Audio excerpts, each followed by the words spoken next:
Voilà, chers amis, bonjour. Très heureux de nous retrouver une nouvelle fois pour ouvrir la parole de Dieu.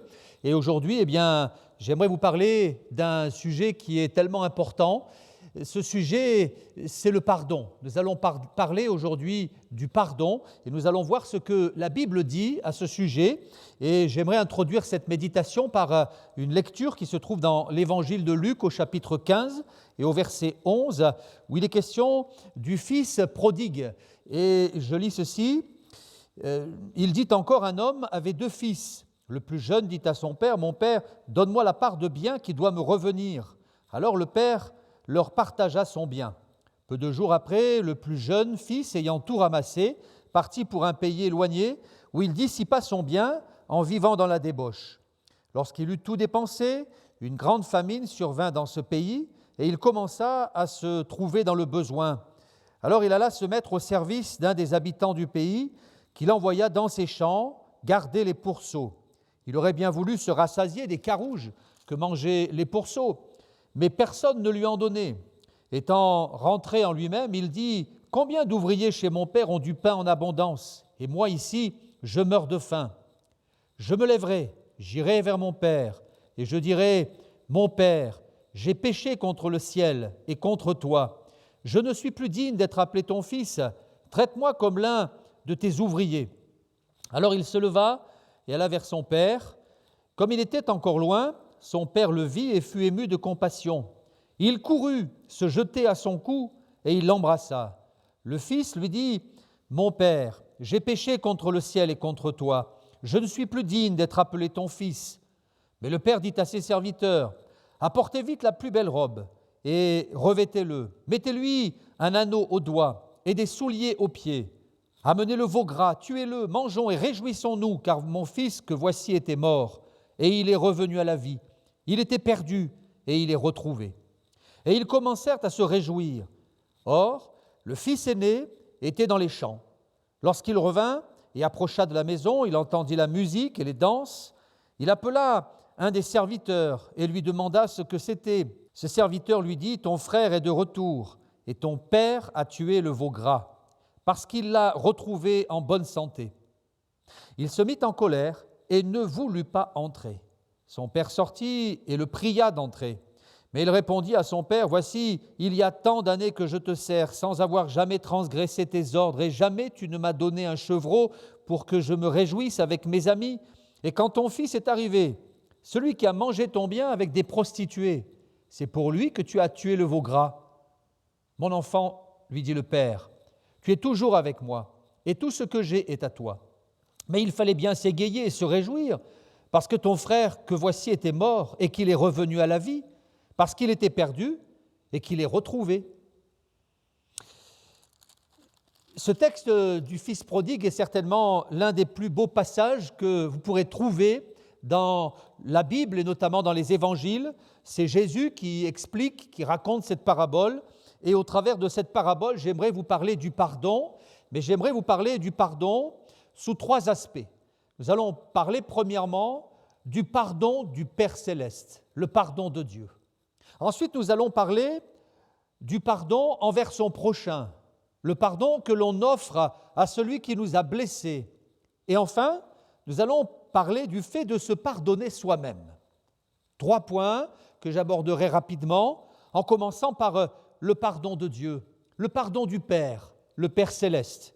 Ici, il est question d'un garçon qui était parti de chez son père très rapidement en récupérant une part des biens de son père, et là, il s'en va avec son héritage et il dépense son héritage en quelques jours, quelques semaines.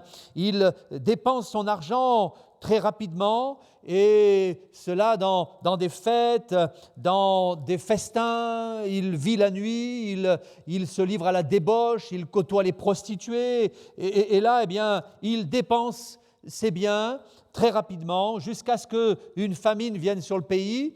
Il se retrouve sans plus aucun argent et ses amis disparaissent.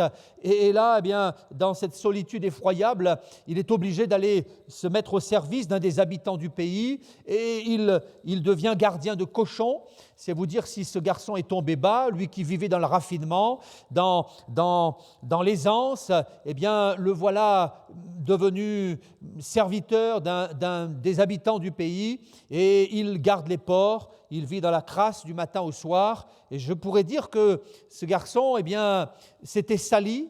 Il a sali son âme, il a sali son cœur avec le péché, et puis il va salir ses vêtements, là, dans la fange avec les porcs, en gardant les cochons, et là, eh bien, soudain, il réfléchit, et il se dit, je ne peux pas rester dans cette situation plus longtemps, il faut que ça change.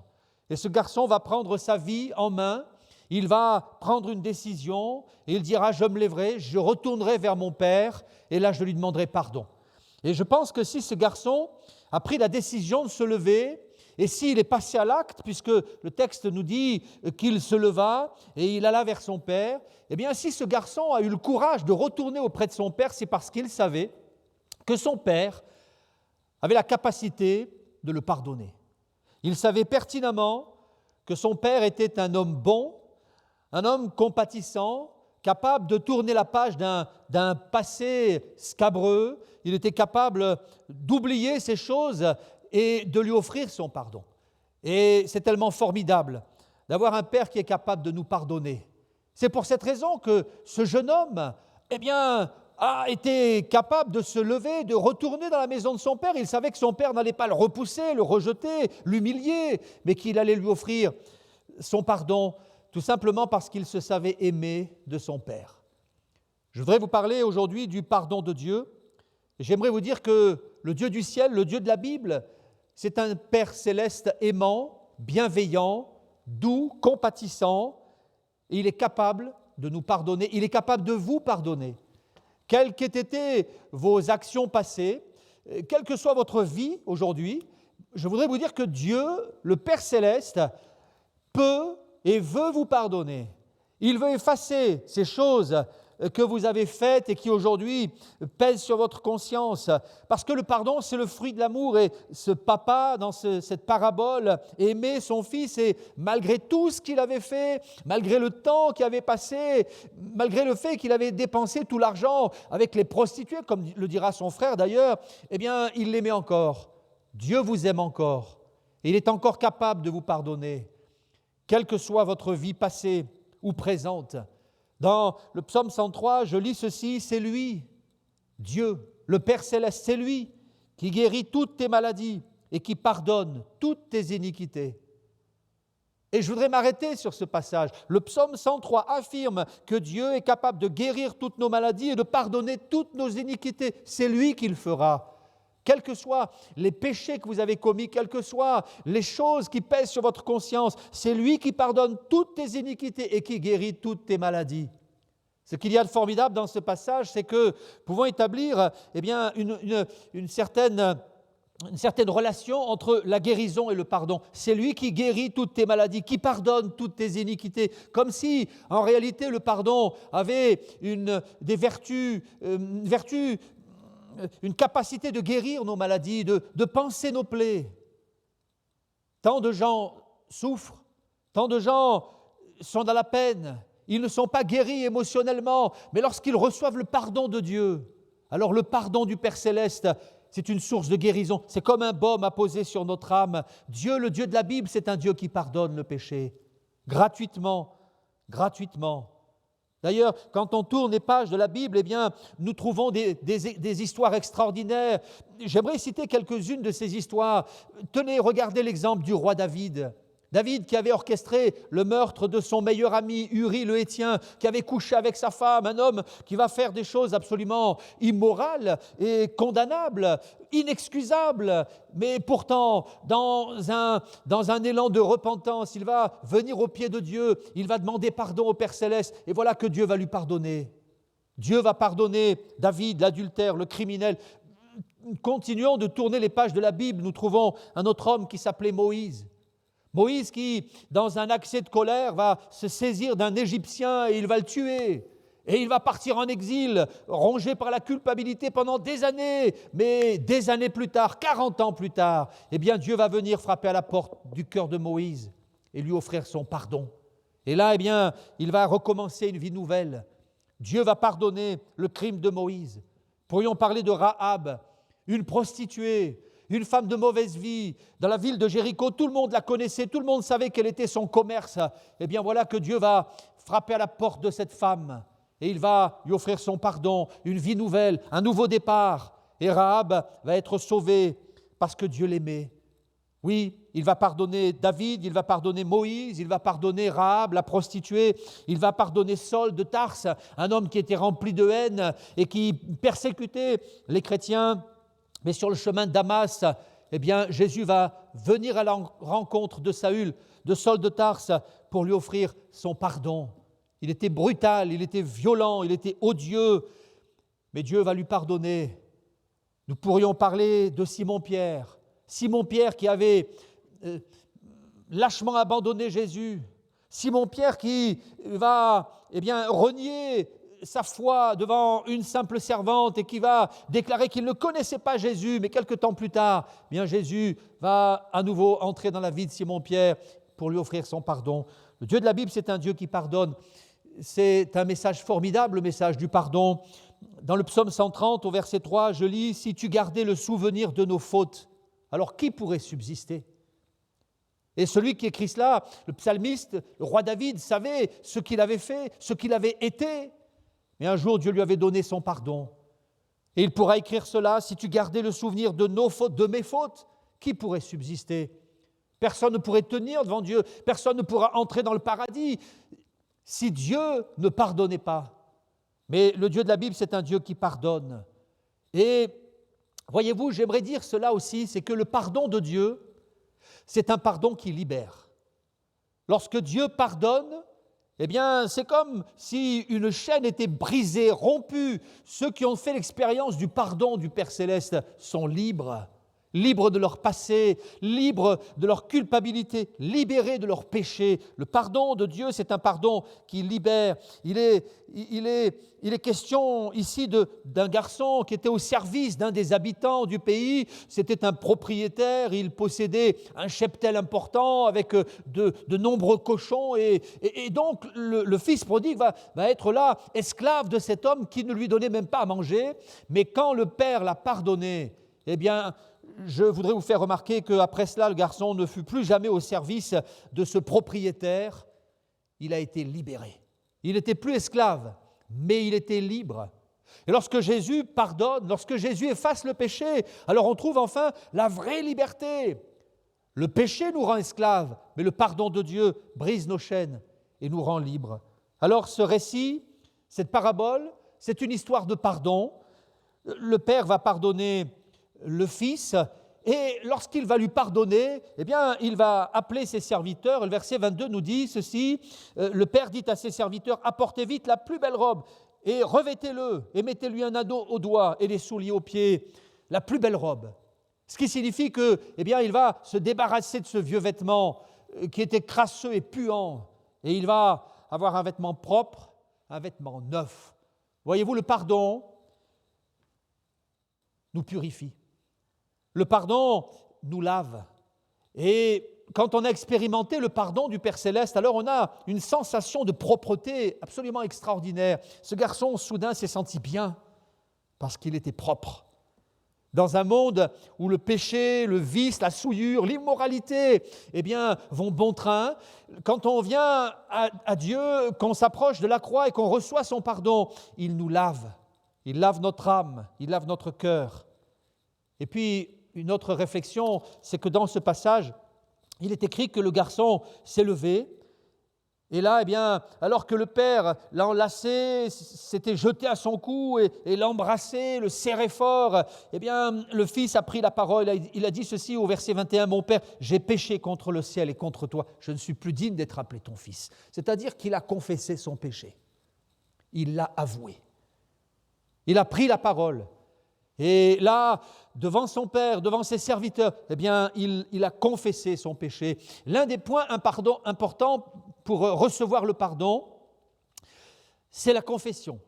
Il faut demander pardon à Dieu, demander pardon au Père Céleste.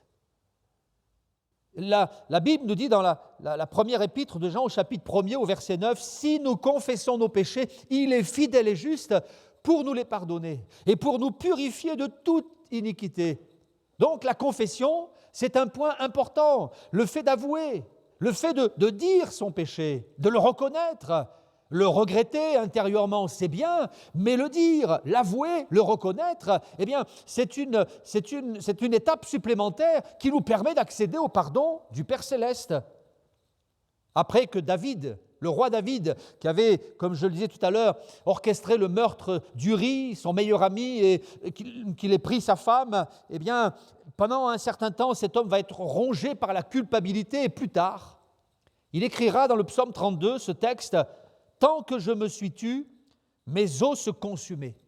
Je gémissais toute la journée. Alors j'ai dit, j'avouerai ma transgression. Et là, tu as effacé la peine de mon péché. » Cet homme était taraudé intérieurement par la culpabilité. Il en a perdu le sommeil. Dans d'autres passages, eh bien, nous le voyons là dans un état de délabrement moral, spirituel. Il est éteint, défait, déprimé. Aujourd'hui, on dirait qu'il était au bord du burn-out parce que, eh bien, il s'en voulait tellement. Mais il va garder cela intérieurement et il va refuser de confesser son péché, mais ses os se consumaient. Belle image pour parler de cette culpabilité qui était en train de détruire sa vie. Alors un jour, eh bien, il a pris la décision d'avouer ses transgressions. « J'ai dit, j'avouerai ma transgression et tu as effacé la peine de mon péché. » Vous ne pourrez pas faire l'économie de la confession si vous voulez que le Père Céleste vous pardonne. Et lorsque je parle de confession, je parle de ce moment d'intimité où dans votre chambre, vous êtes là devant Dieu, dans un face-à-face avec le Père Céleste, assis sur votre lit, devant votre bureau, à genoux, que sais-je encore. Et là, vous vous adressez à Dieu et vous avouez votre péché à Dieu le Père. Et là, le Seigneur vous offrira ce pardon gratuit, merveilleux, purificateur, libérateur. Un pardon qui produira dans votre vie une joie extraordinaire. Avez-vous remarqué qu'après que le Père ait pardonné le Fils, eh bien, immédiatement après, la fête a commencé, on a tué le veau gras, et là, on a mangé, les serviteurs étaient là, les amis étaient là, et il est écrit, amenez le veau gras, tuez-le, mangeons et réjouissons-nous, parce que mon Fils était mort. Le péché va vous amener à la mort éternelle, en enfer pour l'éternité, mais le pardon de Dieu vous ouvrira les portes du pays et vous procurera une joie extraordinaire. Et ils commencèrent à se réjouir, dit le texte. C'était que le début de la fête. Quand on a reçu le pardon de Dieu, c'est la fête. Dans nos cœurs, dans nos vies, dans nos maisons, dans un foyer, le pardon du Père Céleste est tellement formidable.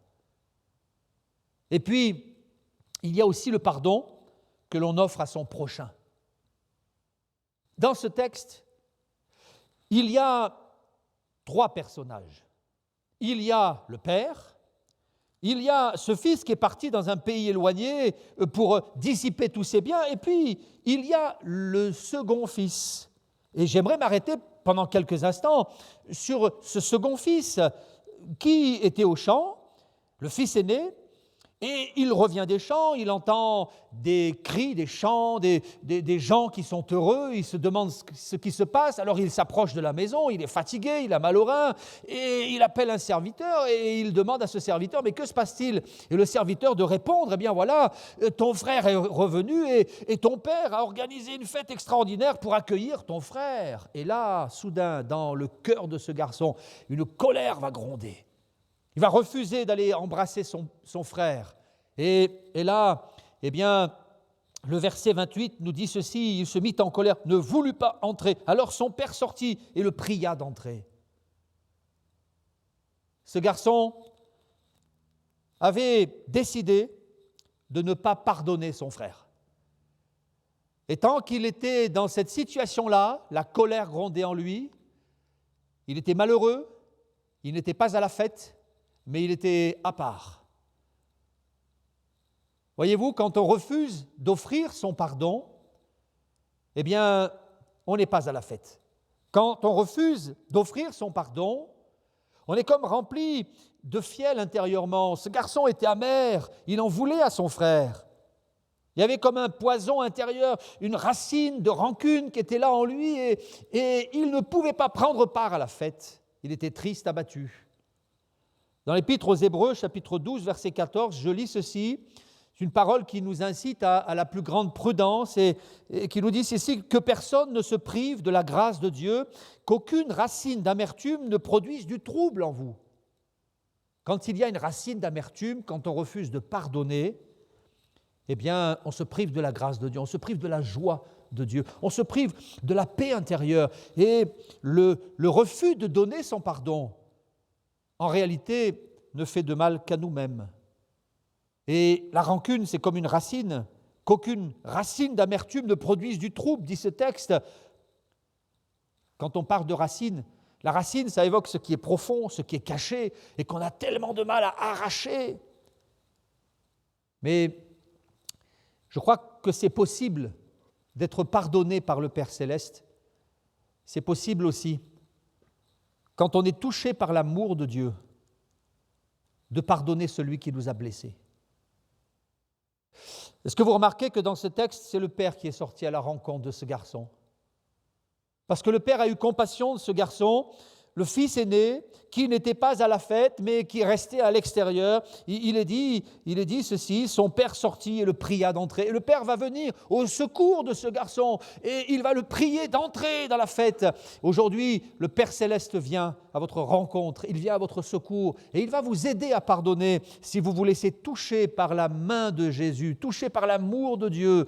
Alors il vous aidera à pardonner et vous serez vous aussi libérés de cette rancune qui peut-être vous ronge intérieurement, de cette racine qui est enfouie dans votre cœur, que personne ne voit, mais qui vous rend tellement malheureux.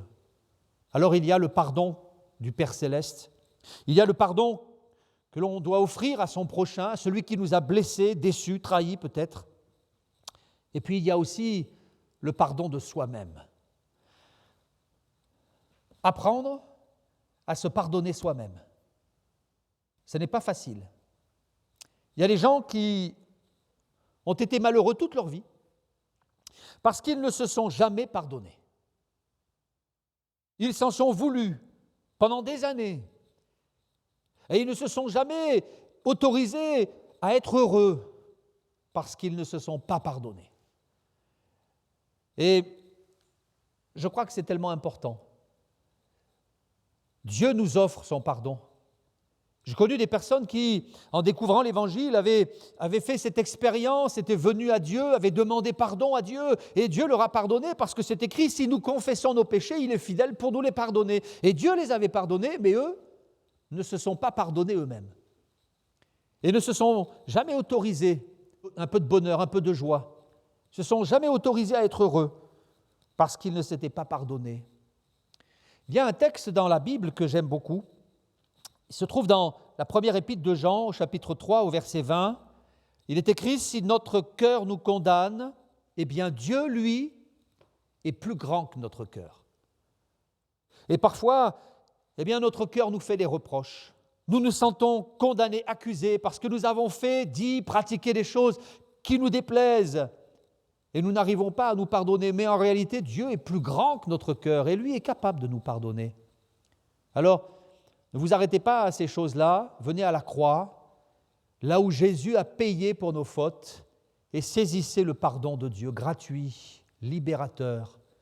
J'ai donné pour titre à mon message le pardon, une puissance qui libère, parce que je crois que lorsqu'on vient à la croix et qu'on saisit la grâce de Dieu, c'est-à-dire le pardon gratuit, il a payé à ma place. Je n'ai pas à me flageller, me culpabiliser, je n'ai qu'à me repentir et confesser mon péché et saisir le pardon. Eh bien, lorsqu'on vit cela, tout change. Tout change. D'ailleurs, le Père va bien exprimer cela, il va dire ceci, mon fils que voici était mort, et maintenant il est revenu à la vie. Lorsque vous aurez reçu le pardon du Père Céleste, eh bien, vous allez commencer une vie nouvelle. Vous allez enfin commencer à vivre Vous serez débarrassé de votre péché, de vos impuretés, de votre solitude, de votre détresse, de votre violence, de votre immoralité. Vous allez être totalement nettoyé, vous allez changer de vêtements et vous allez enfin entrer dans la fête, parce que l'Évangile, c'est un message qui nous parle d'une fête. Oui, c'est la fête quand Dieu entre dans une vie et offre son pardon. Je prie pour que vous puissiez, vous aussi, vivre ce pardon, mais aussi l'offrir ou le recevoir. L'offrir à celui qui vous a blessé, ou bien même le recevoir de la part de celui qui vous a fait du mal. Que le Seigneur vous bénisse et que Dieu vous aide à vivre pleinement cette promesse de la parole. Souvenez-vous de ce texte qui se trouve dans le psaume 130, où il est écrit « Si tu gardais le souvenir de nos fautes qui pourraient subsister ». Souvenez-vous aussi de ce texte qui se trouve dans le psaume 103, « C'est lui qui guérit toutes tes maladies et qui pardonne toutes tes iniquités ». Que le Seigneur vous bénisse.